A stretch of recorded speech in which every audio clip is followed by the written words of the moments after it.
Je veux parler d'un sujet sensible mais essentiel, un sujet qui touche notre identité, notre histoire et surtout notre façon de faire confiance.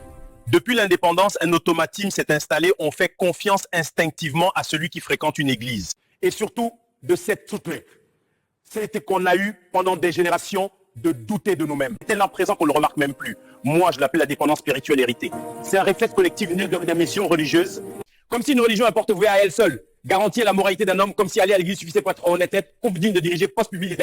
Poste public, responsabilité administrative, chef d'association, justice locale. Le Dieu qu'on nous a présenté comme supérieur à nos propres en êtres. Le Dieu qui a servi de modèle civilisé pendant la colonisation. Il jure devant un Dieu étrange, mais ne jurerait jamais un seul instant devant un Dohan, devant un Zomba. Elle n'est pas symbolique. Elle n'attend pas la fin du mandat. Elle est directe, spirituelle, inéluctable. Beaucoup de dirigeants vont voir les gardiens des traditions pour recevoir une bénédiction. Oui, une bénédiction. Jamais pour s'engager à protéger le peuple. Jamais pour jurer qu'ils respecteront la justice.